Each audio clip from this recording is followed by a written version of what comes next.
Com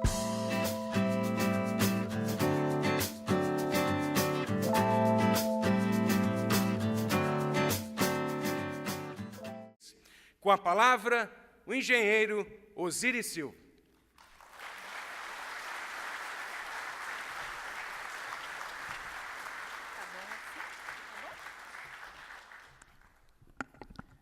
Bem, bom dia a todos. Muito obrigado pelo convite de estar aqui nos primeiros 75 anos do SENGE e numa oportunidade que nós temos muito o que falar. É subordinado a essas três palavras fundamentais: tecnologia, inovação e soberania. Eu gostaria que pensassem durante toda a minha apresentação o quanto essas três palavras foram importantes para que nós tivéssemos um sucesso bastante grande, que é o caso hoje da nossa Embraer no mercado mundial. Se nós dermos uma olhada no que está acontecendo agora, neste momento, nós vemos uma parceria da Embraer, a empresa Uber Internacional convidou a Embraer para fazer o protótipo do automóvel do futuro. Se nós formos em frente, nós estamos fazendo voar agora um avião, o KC-390, que está aqui ali estampado, está sendo apresentado no Salão de Paris, no maior fórum aeronáutico do mundo, que está sendo vivido nessa semana, causando sensação em face do seu avanço tecnológico em relação aos produtos existentes. Se nós formos em frente, hoje a Embraer é a maior fabricante de aviões executivos do mundo. Está colocando seus aviões voando nos mais diferentes países, ocupando espaços extremamente significativos, gerando empregos e receitas para o nosso país. Por outro lado, nós lançamos em 1980, nós lançamos um avião de treinamento militar. Hoje é o avião mais reputado no mercado internacional, voando em mais de 20 forças aéreas.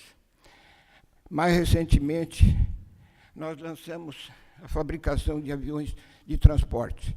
Em termos de aviões de transporte, nós nos tornamos a terceira fabricante, maior fabricante de aviões de transporte do mundo, logo após da Boeing e da Airbus.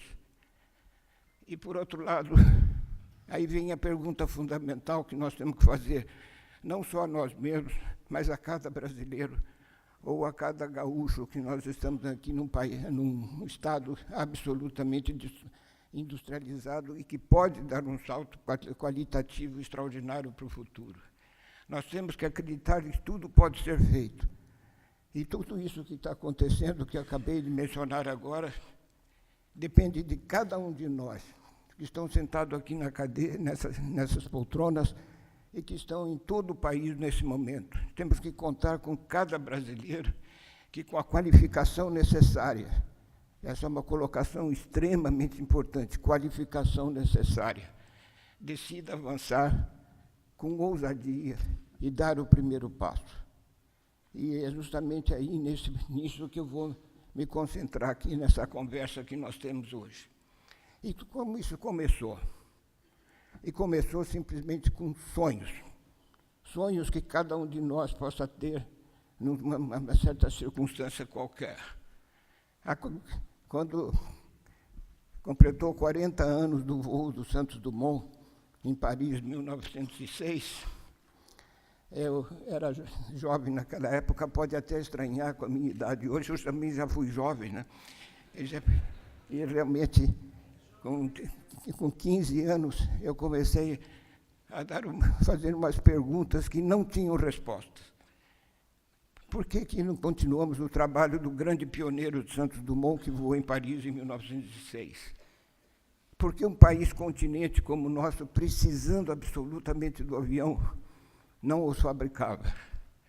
E como os Estados Unidos e a França conquistaram o mercado mundial a partir de um invento que foi exatamente de um patrício nosso. Eu próprio e um grande amigo, o Benedito César, nós começamos a discutir bastante isso, lá na minha terra natal, em Bauru, independente de se nós estamos perto ou não do centro de decisão no Brasil, E o centro de decisão, na época, era o Rio de Janeiro. E todos os aviões dos nossos aeroclubes, do nosso aeroclube local lá de Bauru, eram importados. E a pergunta nossa, como é que isso pode acontecer? Será que não se pode mudar isso? E nós jamais poderíamos, nos nossos 15, 16 anos, nos julgarmos capazes de colocar isso. Mas o sonho permaneceu. E nós colocamos na cabeça, será que seria possível fazer um trabalho no sentido de continuar os esforços de Santos Dumont? Nós não sabíamos efetivamente o que estava acontecendo conosco, mas, sem dúvida nenhuma, aquele sonho impregnou a nossa cabeça. E isso tudo se somou a uma importância que eu sempre insisto, meio. O meio é muito importante. Um alemão foragido da Segunda Guerra Mundial chegou ao nosso aeroclube, ele era engenheiro, e começou a passar para nós a ideia de que fabricar avião podia ser tão excitante e tão interessante quanto voá-los. Quer dizer, não olhar para o avião como uma coisa que se voa, mas olhar o avião como uma coisa que se fabrica e que gera emprego e gera oportunidades. E nós começamos a pensar que nós estávamos vivendo exatamente um momento que podia fazer diferenças. E já pensando efetivamente que nós poderíamos transformar alguma coisa trabalhando numa indústria aeronáutica. Nós não tínhamos a menor ideia, em função das comunicações muito mais fracas do que hoje, em que, como nós poderíamos penetrar nessa área, uma vez que a vocação típica da minha cidade natal era a ferrovia, e não era nada ligado ao avião. E foi aí que nós começamos a aspirar a nossa vontade de ser engenheiros. Primeira surpresa, nós descobrimos que no Brasil não havia engenheiro e curso de engenharia de aeronáutica, apesar de que a primeira escola de engenharia aeronáutica no mundo foi francesa, que nasceu em 1918. Veja a nossa diferença. Em 1945, 46, nós não tínhamos escola de formação de engenheiros aeronáuticos. E foi aí que nós decidimos começar pela Força Aérea. Não que tivéssemos uma vocação para sermos militares, mas simplesmente porque era um caminho possível de nos colocar permanentemente em contato com o que estava acontecendo no nosso mundo interno. E foi aí que fizemos o concurso, fomos aprovados, e tanto o meu colega Benedito César, o apelido dele era Zico, eu e o Zico passamos no concurso e ficamos surpresos quando, em 1950, por iniciativa de visionários da Força Aérea, criaram o Instituto Tecnológico de Aeronáutica, que foi a primeira escola de engenharia aeronáutica lá em São José dos Campos. E foi aí que nós começamos a pensar em como seguir em frente. Mas esse pensamento sofreu um enorme choque. Foi quando o meu grande amigo sofreu um acidente fatal, morreu em 1955, e, num certo momento, eu comecei a me sentir sozinho. Não sabia mais, não tinha mais a interlocução que tinha progredido tanto, que tinha nos levado àquele ponto que nós estamos na nossa vida. Mas consegui persistir no objetivo e, graduado em 1962, comecei a trabalhar no Centro Técnico Aeroespacial lá de São José dos Campos, que tinha como objetivo inovação e pesquisas, um tema, aliás, daqui do nosso seminário de hoje. E foi aí, nesse momento, que eu comecei a fazer uma grande reflexão na minha vida pessoal, o que tinha acontecido no passado e o que poderia acontecer efetivamente no futuro. Tinha lutado muito para conseguir uma bolsa da Força Aérea que me permitisse formar engenharia aeronáutica. Fui convidado para continuar trabalhando no Instituto de Pesquisas. E, de repente, eu falei, puxa, estou com a qualificação necessária e estou no local correto. A questão que sobrava era, tenho que colocar agora na cabeça e criar um instante correto. O que nós vamos fazer daqui para frente? E foi aí que, insistindo muito nisso, montei um pequeno grupo de colegas de 4 colegas, que, aliás, infelizmente, com um pecado da nossa credibilidade, tinha 3 Silvas e 1 Silveira. Não tinha nenhum nome complicado que pudesse dar prestígio a que nós pudéssemos caminhar para frente, porque o clima que nós ainda vivemos no Brasil é que o Zé da Silva não faz, mas o Joseph Stinger, este faz. Quer dizer, qualquer coisa dessa natureza. Primeira lição, temos que acreditar em nós próprios e não achar que são terceiros que vão fazer. Hoje nós estamos recebendo produtos do mundo inteiro, o mundo inteiro está aqui presente no Brasil e o Brasil não está presente no mundo inteiro. Isso não é crítica, isso é oportunidade. Oportunidade de mudar efetivamente esse cenário. E foi aí que começamos a pensar como começar. Em todos os caminhos que nós olhávamos, parecia que não existia mais oportunidades para nós entrarmos na fabricação de aviões, que era o que nós desejávamos. E aí veio a pergunta fundamental: que tipo de avião fabricar para que não fôssemos derrotados pela competição internacional, que já era muito intensa naquela época?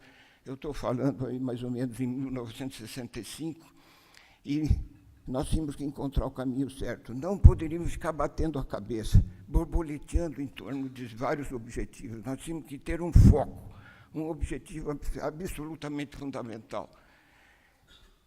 E quando nós persistimos em alguma coisa, de repente acontece algo muito fora, muitas vezes, da nossa área.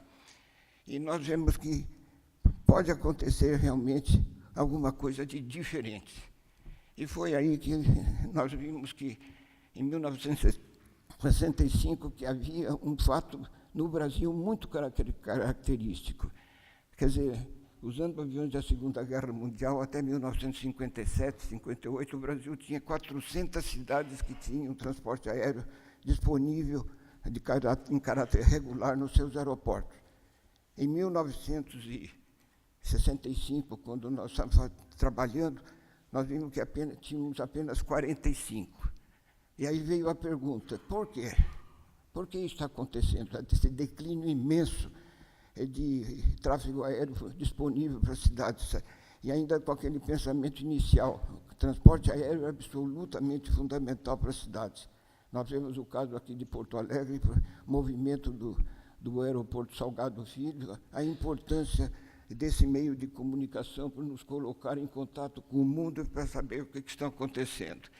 E foi aí que nós começamos a imaginar por que tinha acontecido. E aí descobrimos facilmente que o motor a jato tinha sido inventado, virou uma espécie de menina dos olhos dos fabricantes internacionais, começaram a fabricar aviões a jato, mas esses aviões a jato não podiam operar nas cidades menores.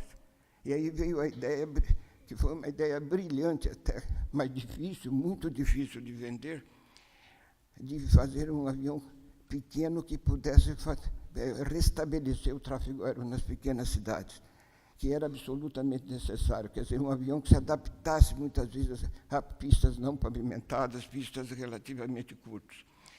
E aí nós vimos que estávamos perante um nicho de mercado, quer dizer, uma oportunidade que nós poderíamos fazer algo diferenciado. E tivemos uma enorme sorte, porque os líderes do mercado mundial acharam que o nosso projeto era uma enorme tolice. E quanto mais eles falavam que era tolice, muito mais nós ficamos contentes. Porque dizíamos, se nós tivermos sucesso, eles não vão ser nossos concorrentes. A Cessna foi uma companhia, Cessna americana, mesmo o presidente da Cessna nos disse claramente que o nosso projeto não tinha sentido. Eu fiquei muito contente, porque hoje eu posso afirmar para os senhores que a Embraer é muito maior que a Cessna, porque a Cessna não é nossa concorrente hoje. Está muito distante, atrás do que a Embraer já conquistou até hoje. E nós estávamos no lugar certo, que era o Centro de Pesquisas da Força Aérea, o CTA, em São José dos Campos. E aí começamos um trabalho de convencer a sociedade de nos apoiar para nós fazermos um demonstrador da tese, quer dizer, fazer um protótipo de um avião que pudesse provar que aquilo que nós estávamos na cabeça, naquele cenário competitivo do mercado mundial, que nós poderíamos caminhar nessa direção. Nós tivemos muito poucos recursos, mas progressivamente a Força Aérea começou a acreditar que nós poderíamos estar percorrendo algum caminho. Alguns oficiais generais começaram a nos ajudar. O próprio ministro da Aeronáutica da época, que aliás era um gaúcho, ele acreditou no projeto e começou a nos dar algum apoio com equipamentos, com matérias-primas, para nós fazermos aquele protótipo. E foi aí que, para uma surpresa generalizada, inclusive lá de São José dos Campos, onde nós trabalhamos, no dia 22 de outubro de 1968, às 6h15 da manhã, nosso avião decolou pela primeira vez. Foi um real espanto em São José dos Campos. Eles disseram, olha, aqueles malucos do outro lado da Dutra, que era como eles nos chamavam, fizeram um avião que decola. E o espanto foi muito maior quando o avião pousou. Disseram, e o avião decola e pousa. Olha que coisa extraordinária.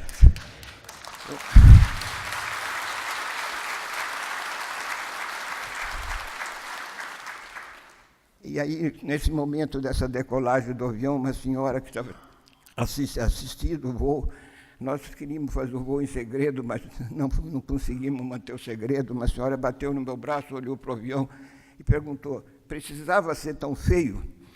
Ela não sabia que esse avião tinha sido feito com os meios mais precários, quase numa carpintaria, e não, na realidade, um hangar de fabricação de aviões. Mas o fato é que nós tivemos um produto. E foi aí, chegando ao produto, nós começamos no outro tópico, que ainda hoje no nosso país é difícil, como lançá-lo em produção. Os empresários nacionais acharam que o nosso projeto era ousado, porque nós queríamos entrar no mercado internacional. Lembro agora, no tema desse seminário, a palavra soberania. Nós queríamos ter a propriedade intelectual e a marca nossa, porque nós dependíamos do mercado internacional e nós queríamos vender o nosso produto para o mundo inteiro e não ter restrição nessa venda. A única possibilidade, marcas nossas, com propriedade intelectual nossa, portanto, soberania, coisa que nós não pensamos. Hoje é muito comum que um empresário queira investir em qualquer coisa, traz um produto licenciado lá fora. Um erro grande, porque o licenciador jamais vai permitir ao licenciado que concorra contra ele no mercado internacional. Então, foi aí que, se isso era uma ideia boa, era uma ideia difícil, porque era considerado ousado demais se pensar começar de um avião nacional, projeto nacional feito por Silveiras, por Silvas e coisa dessa natureza, e chegar no mercado internacional. Nós fomos contestados até muito no Congresso Nacional, quando me perguntaram se eu estava tentando convencer essas pessoas que nós queríamos vender aviões para os americanos, porque o normal era o americano vender avião para o Brasil. Quer dizer, era uma diferença bastante significativa. E aí nós nos sentimos, evidentemente, que estávamos perante momentos difíceis. Não conseguimos recursos para criar uma empresa nova, os empresários não acreditavam, e nós começamos a pensar se não teria uma determinada solução. E começamos a pensar se o governo poderia nos permitir criar uma empresa semelhante à Petrobras, quer dizer, com capital misto, capital do governo, criada em 1953 por Getúlio Vargas, e realmente começamos a pensar nessa solução. O governo fechou a questão e dizendo, não, o governo não fabrica avião, e de fato não fabrica. Mas aí nós ficamos sem saída realmente. Capital estrangeiro nós não queríamos, porque se o capital estrangeiro entrasse, evidentemente, nós perderíamos a propriedade intelectual. E isso não estava em jogo, não estava em discussão na nossa cabeça. E foi aí que, novamente, um fato externo alterou tudo. Nós estávamos trabalhando num domingo, dia 20 de abril de 1969, fazia 8 meses que o nosso avião tinha voado, nós não conseguimos dar um passo sequer na direção da fabricação do avião. E o presidente da República estava voando para Guaratinguetá, uma cidade lá próxima de São José, onde nós estamos trabalhando nesse domingo do 20 de abril de 1969. e o nosso aeroporto funcionou como alternativa. Todas as autoridades tinham ido a Guaratinguetá para receber o presidente. E o presidente foi para São José dos Campos. De repente, eu tive a oportunidade de estar com o presidente durante 1 hora, sozinho, fazendo a maior lavagem cerebral da minha vida.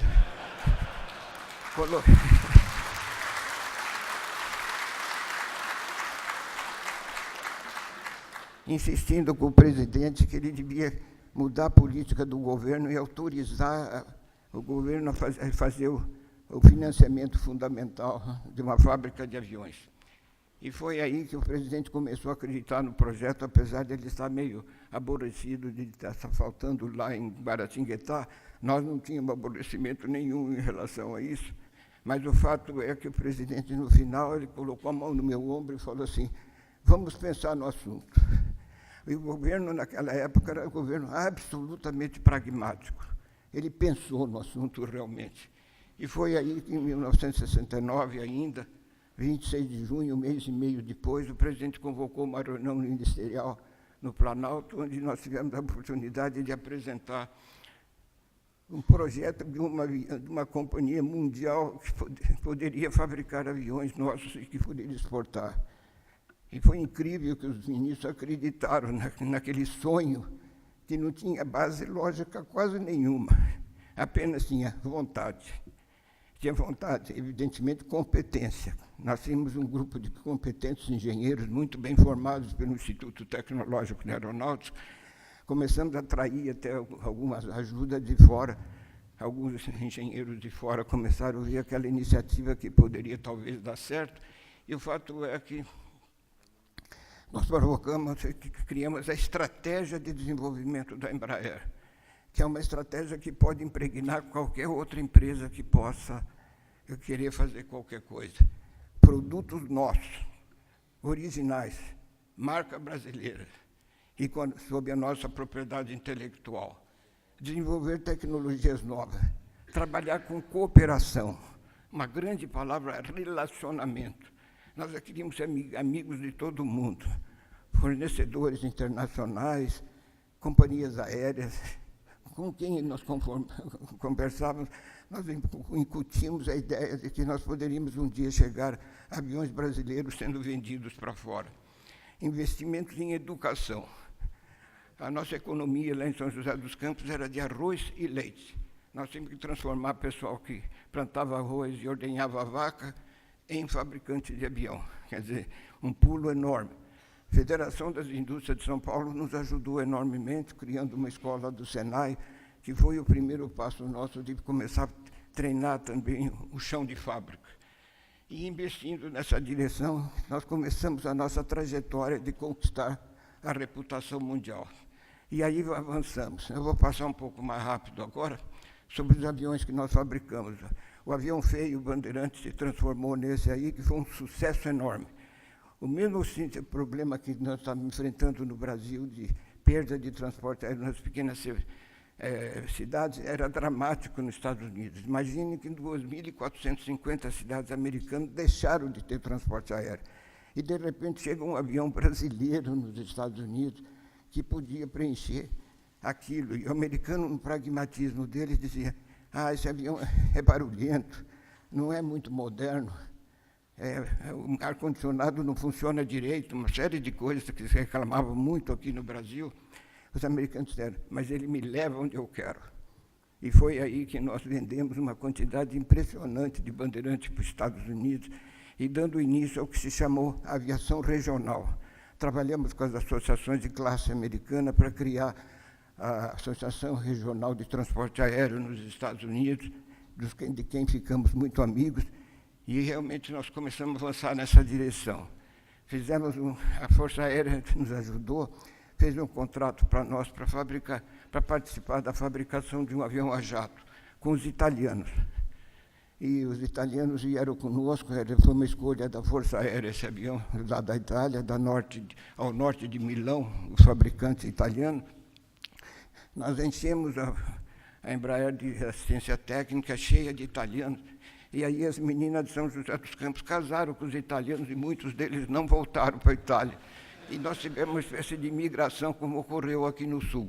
Quer dizer, pudemos ter uma assistência técnica muito mais importante.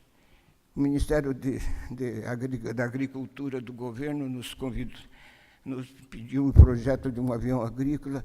Fizemos esse projeto num ano e meio, um verdadeiro recorde. E hoje esse avião está voando em 20 países do mundo, prestando serviço para a agricultura.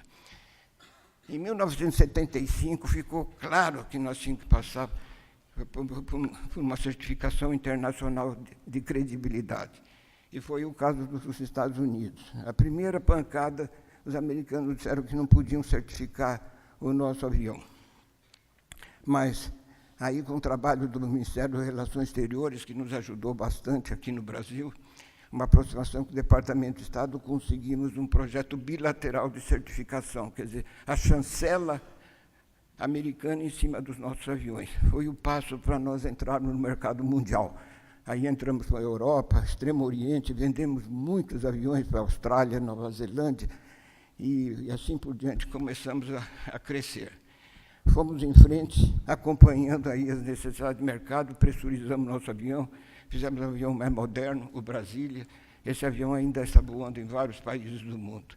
E muitos outros, como eu mostrei no primeiro slide, nós estamos hoje com aviões de combate, aviões de treinamento militar, construindo esse cargueiro, que é realmente uma espécie de joia da coroa, aviões executivos, aviões de transporte aéreo, enfim.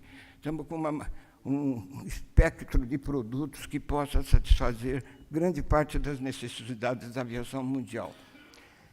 Mas, como sempre, crise. Nosso país é especialista em crises. E nós vimos o país entrar em crise com um decréscimo do transporte aéreo mundial. O governo do presidente Collor congelou os ativos das empresas. Eu tenho certeza que muitos empresários aqui presentes se lembram disso, desse congelamento. A Embraer não escapou à crise. Nós reagimos muito pesadamente nessa direção, tivemos cortes de força de trabalho, interrompemos um programa que nós estamos fazendo com a Piper dos Estados Unidos. Nós temos um projeto também inicial com a Argentina para produzir aviões da América do Sul. Eu sempre insisto na direção que nós temos que trabalhar com os países vizinhos nossos, para desenvolver uma grande colaboração. Tivemos que interromper isso.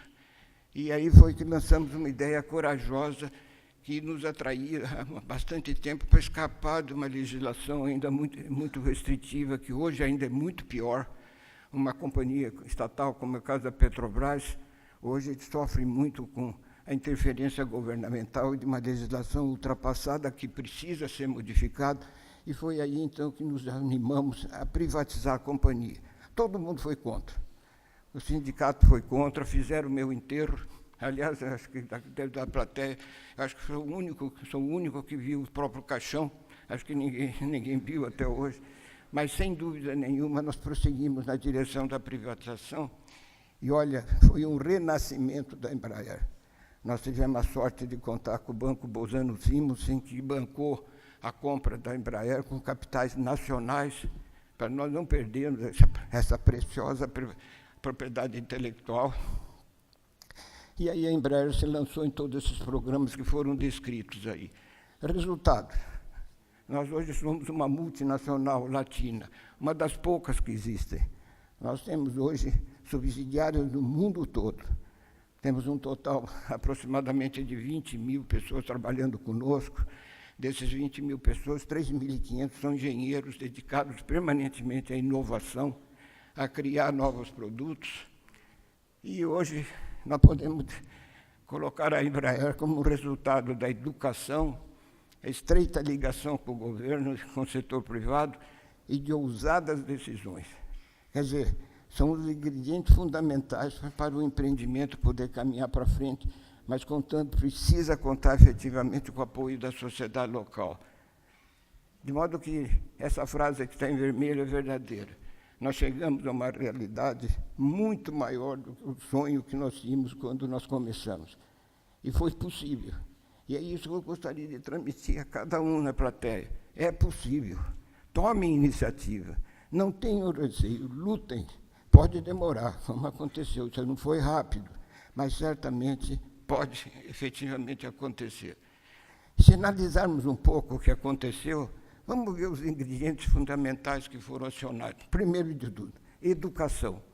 Quando nós vemos nosso país com 70% de analfabetos ou semi-alfabetizados, não é com essa matéria-prima que nós vamos fazer os produtos sofisticados e produtos de alto valor que nós temos que chegar no mercado internacional, que são através deles o mercado internacional está chegando ao Brasil. Aprender sempre, quer dizer, falar, ouvir e escutar. Quer dizer, analisar o que está acontecendo, viver com o mundo e tentar fazer aquilo que o mundo quer, e não exatamente aquilo que nós queremos. Nós temos que fazer, hoje, sobretudo com as comunicações globais que nós temos no mundo, nós temos que fazer qualquer coisa que possa efetivamente ter lógica. Esses atributos estão acontecendo em todo o mundo. Produtos de todo o mundo são fabricados em todo o mundo e vendidos em todo o mundo. Inteligência de tecnologias aplicadas pela engenharia cada vez mais surpreendentes. Nós estamos sendo pegados por surpresa com produtos os mais variados do mundo e produtos absolutamente sofisticados que mudaram completamente as nossas vidas. E produtos que vêm por aí para o futuro, por força desses mesmos atributos, vão ser produtos muito mais surpreendentes do que nós temos hoje. Criatividade, inovação e, sobretudo, estimulando empreendedores. O que falta no Brasil é criar um clima favorável aos empreendedores. E isso já tem sido discutido um bocado. Com taxas de juros extremamente altas, como nós temos hoje, é difícil fazer um empreendimento ganhar da taxa de juros financeira. Resultado, nós estamos criando uma cultura nacional sobre dinheiro, ganhar dinheiro. E eu insisto que nós temos que colocar dinheiro criando valor. É bastante diferente do que simplesmente falar dinheiro, ganhar dinheiro, porque tesouro ninguém leva para o túmulo. Nós temos que deixar esse tesouro aqui para ser utilizado por nós próprios, por nossos filhos, nossos descendentes. Por outro lado, chegamos a um mundo que não nos espera. Se nós estamos esperando que o mundo vai nos ajudar em alguma coisa, esqueçam. Nós temos que resolver os nossos problemas. O nosso país continente é um país extraordinário. É um país que vale a pena investir no Brasil. Ainda hoje, numa entrevista que fizeram aí da rádio, me perguntaram se eu tinha otimismo, se eu sou otimista em relação ao Brasil. Claro que sou, porque um país gigante como o nosso não pode ter uma dimensão econômica, educacional, cultural e financeira como nós temos. Nós somos pequenos em relação à nossa dimensão física. Nós temos que reagir em relação a isso e trabalhar efetivamente nessa direção que eu coloquei. Nós temos também produtos de marcas nossas, como nós não temos no automóvel, por exemplo. Muita gente tem me perguntado como é que nós temos um avião brasileiro e não temos um automóvel brasileiro. É uma pergunta que precisa ser respondida e está aí aberto como uma oportunidade para ser preenchida. Agora, com o advento possível do carro autônomo, do carro elétrico e coisa dessa natureza, quer dizer, olha a oportunidade que nós temos de avançar nessa direção. E temos que ter a coragem de romper com o passado, criar coisas novas, absolutamente novas. E nós olhamos e fazemos aquela pergunta de novo. Por quê? Porque alguns vencem e outros não. Os objetivos são claros, o apoio, as equipes funcionaram, as lideranças mantiveram os níveis de crença, dirigindo e conduzindo todos os esforços. E notem que os países emergentes que nós podemos colocar hoje, por exemplo, a Coreia do Sul, a própria China, que está fabricando produtos de alto valor agregado, e nós vemos que o Financial Times, em 2 manchetes, colocou o dedo na ferida, dizendo: Coreia do Sul, fanatismo pela educação. China, maior revolução educacional do mundo moderno. 2 verdades. Nós temos que fazer uma revolução na nossa educação. Não é possível nós continuarmos a conviver com 70% de analfabetos. Quantos Einstein deixaram de crescer justamente por não ter tido a oportunidade da escola, né, quando eles estavam no ponto de poder dar um salto para frente? Por outro lado, Se nós fizermos um balanço do sistema educacional brasileiro, nós vemos que esse balanço nos leva a dizer que nós não vamos desenvolver um grande país se não tivermos a educação no nível dos produtos que nós estamos comprando lá fora, que hoje estamos pagando, em geral, com produtos naturais, produtos de baixo valor agregado, quando nós queremos comprar produtos de alto valor agregado. E aí nós vemos isso, nós nos acomodamos. Nós estamos achando que vamos desenvolver o Brasil vendendo produtos baratos e comprando só produtos caros. Essa conta não se fecha. Quando ela não vai se fechar, não sei. Mas, de qualquer maneira, nós temos que reagir com a velocidade que seja necessária para fabricar produtos de maior valor e começar a conquistar mercados mundiais. E a história do mundo foi criada por pessoas. Pessoas como estão sentadas aqui na plateia. Cada um de nós refletir. Será que eu não posso fazer qualquer coisa? Será que eu não posso liderar, em vez de ficar perdendo tempo nessas críticas que a mídia nos impõe todo o tempo? A gente diria, fora disso, será que não pode acontecer uma coisa diferente e que tenha valor? E os líderes do passado foram autores de rupturas em relação ao passado e fizeram as coisas diferentes. E exemplos dessa natureza nós podemos multiplicar com líderes e inovadores. Aqui na plateia eu tenho certeza que tem muitos líderes, muitas pessoas que têm condições de fazer qualquer coisa nessa direção. Nós podemos aproveitar os 75 anos da Senge e dizer o seguinte, vamos dar uma olhada na nossa vida, o que nós temos que mudar para fazer diferente e conseguir resultados diferentes. E aí eu volto novamente, educação é o único jeito de nós transformarmos esse país, né? Razão pela qual agora, no fim da minha vida, eu estou me dedicando intensamente à educação, porque eu estou praticamente esmagado pelo poder de transformação da educação. Eu nasci numa cidade pequena, de uma família humilde, e a educação me transformou. Aqui nessa sala só tem pessoas transformadas pela educação. Já imaginaram se estariam aqui nessa sala se não fosse a escola? Onde estariam agora?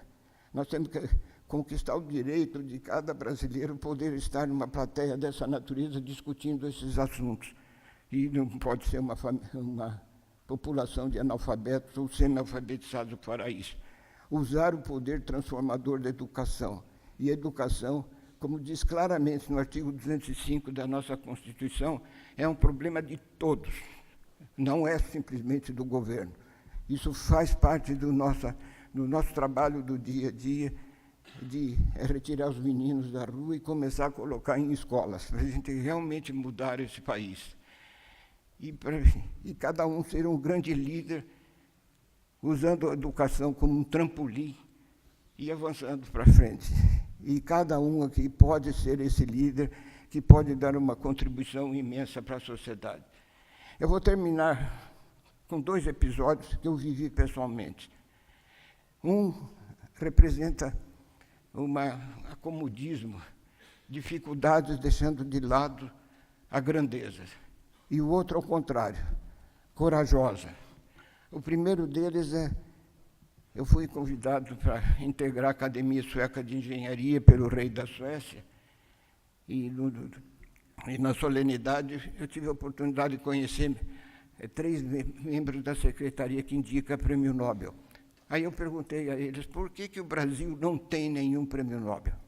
Não sei se sabem, a Argentina tem 5 prêmios Nobel, Chile tem, Venezuela, Colômbia, Peru, e além de 330 prêmios Nobel nos Estados Unidos, mais de 100 no Canadá, 150 na Grã-Bretanha.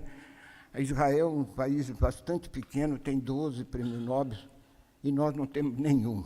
Sabe qual foi a resposta do sueco? Ele disse, vocês são destruidores de heróis. Vocês, os líderes que vocês fabricam, vocês próprios derrotam, por um espírito contínuo de crítica. Nós nunca tivemos coragem de indicar um brasileiro, porque os brasileiros que foram selecionados como nomes válidos para o prêmio Nobel foram derrubados pelos próprios brasileiros. Ao contrário dos Estados Unidos, que quando alguém é indicado para o prêmio Nobel, parece que existe um movimento muito nacional da sociedade de apoio, o que encoraja os selecionadores a colocarem americanos. O resultado tem 330 prêmios Nobel. Isso é apenas um símbolo, porque o prêmio Nobel é um prêmio absolutamente respeitado no mundo. E não pode um país de 200 milhões de habitantes como o nosso, um país continental, que, colocando sobre a Europa, botaria a Europa na sombra, e nós não temos nenhum. Essa é a primeira história. A segunda historinha que eu lhes prometi, eu recebi um telefonema do Peter Drucker, quando estava na Embraer, no fim de 1980, quando ele me convidou para constituir com ele um grupo que, respondendo a um contrato do presidente da China, cuja foto está aí presente, o Deng Xiaoping, ele contratou Peter Drucker para fazer um plano estratégico para que a China conquistasse o mercado ocidental. Coisa nos 5.000 anos da civilização chinesa, eles nunca conseguiram. E aí nós fomos para a China num grupo de 7 pessoas, o Peter me convidou, fui com muito orgulho, porque queria aprender um bocado com ele, como eu realmente aprendi, mas nós fizemos esse plano e deixamos na China em 1988. A China, em 2000, já estava mudando, com uma determinação intensa. O presidente Deng Xiaoping dizia que a gente, não importa o que nós temos na cabeça, nós temos que crescer, nós temos que avançar. E dizia isso com uma autoridade bastante grande, impondo verdadeiramente os atributos fundamentais. E nós deixamos a mensagem, que tinha que trabalhar na educação, trabalhar no marketing, trabalhar na presença de produtos internacionais e buscar produtos de alto valor agregado. E é o que a China está fazendo. Ainda hoje, aí no hotel, eu estava vendo, aqui no hotel, aqui em Porto Alegre, eu estava vendo no hotel uma quantidade imensa de produtos chineses no hotel. Quer dizer, produtos que claramente podiam ser fabricados no Brasil e também vendidos para a China. Quer dizer, fazer o caminho realmente inverso. Em resumo, finalizando, eu diria, acredite, corram atrás dos seus sonhos, das suas ideias, do que busquem, e afaste exatamente aquilo que muitas vezes nós sentimos, medo. Quer dizer, coloca o medo sob controle para que a gente possa efetivamente ter a ousadia necessária para tentar vencer. E nós temos que transformar o Brasil por ser uma terra promissora. Eu acho que ninguém pode imaginar que o Brasil não tenha futuro. Ao contrário, eu acho que nós temos muito futuro. E queremos esse futuro ser desfrutado pelos nossos filhos e nossos descendentes. E acreditando, efetivamente, que nós podemos vencer. Nós fomos convocados a não desistir do Brasil. E vamos fazer questão de que nós vamos efetivamente atender esse chamado. E aqui eu termino agradecendo e dizendo, lutem sempre e não desistam nunca. Muito obrigado.